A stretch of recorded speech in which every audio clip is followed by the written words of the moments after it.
Romeo, come out. I won't hurt you. I know you're frightened. Misfortune seems to be your true red. What's happening? What is the law's decision? You worry over much. The president's verdict isn't so terrible. How severe is it? Nothing close to death. Banishment instead. What? Exile from the States? To go to New Spain or British North America?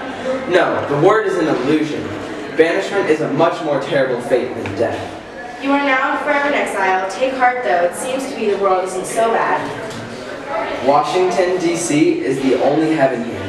Banishment from it is damnation, leaving the world as a soul and not a man. Oh, what a sin. The ingratitude of you. By the law, it's death for what you've done. But the generous president, he favors you. That's why he set aside the law and turned the dark word from death to banishment. His mercy, this is his mercy. You just don't see it. It's not mercy, it's torture. Heaven is where my Juliet resides. Don't matter if she's Union or Red. Every cat, dog, and mouse, every worthless animal can live in Verona. In his heaven and look at her. But I can't. Flies must have more value, more honor, and more civility than I do. They, not me, have the privilege to land on her gentle white hand, or steal a heavenly kiss from her lips, which still blush in modesty at the thought of their sin when they touch. But I cannot. I am banished. Flies can see her, but I must flee. They are free, and I am in exile. Do you really say still that exile isn't death? Don't you have poison here, or a sharp knife? No quick path to the next heaven, however dishonorable, aside from banished to execute me? Banished. Or, oh, friar, damned souls describe hell the same. It's a word worthy of terror. How could you have the courage, being a priest, a confessor, a man who forgives the sinful, my friend, to rip me apart with the word banished? You imbecile, listen a moment. Ah, you'll only say one more about my exile. I'll aid you to stay strong, comfort in your misfortune. A way of thought that will console you, though you're banished. You still say that this fate is merciful, unless my will can change what has happened. There is no point to your comforts. I don't need them.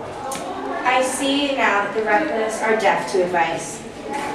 Why should us madmen listen when the wise can't see what's before them? I can help you. You can't speak of what you don't know. If you were my age and in my place, then you could. Then you could be a madman like me against this war. Tear out your hair and measure out a coffin for your dishonor, waiting to die.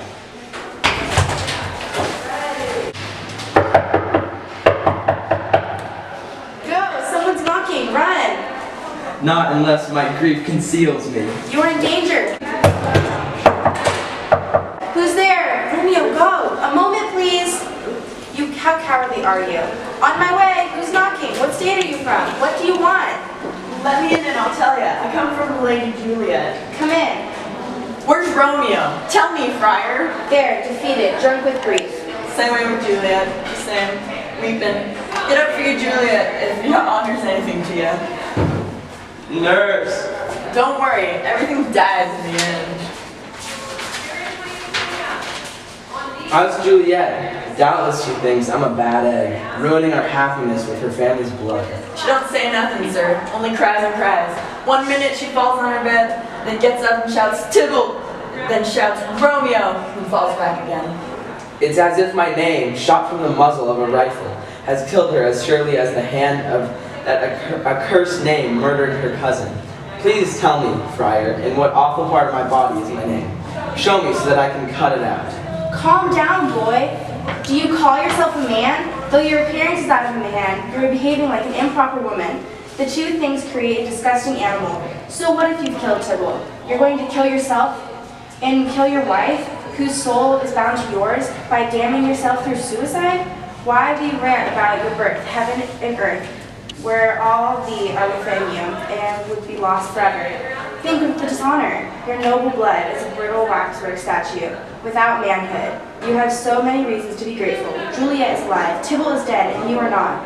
The exile has been chosen over execution. Ungrateful you are, and men like that die miserable and alone. If you return in many years, we can beg the pardon of the president, marry you, and you will be more joyous than ever. What good advice! I'll go and tell her on your way. Tell her to be prepared to scold me. Here's a ring, sir, that she's asked you to give you, sir. Hurry up, it's getting late. Go and good night. Leave before dawn or distinguished by then, and your servant will give the good news as it comes. Farewell. If not for being summoned by Juliet, this farewell would have saddened me. Godspeed.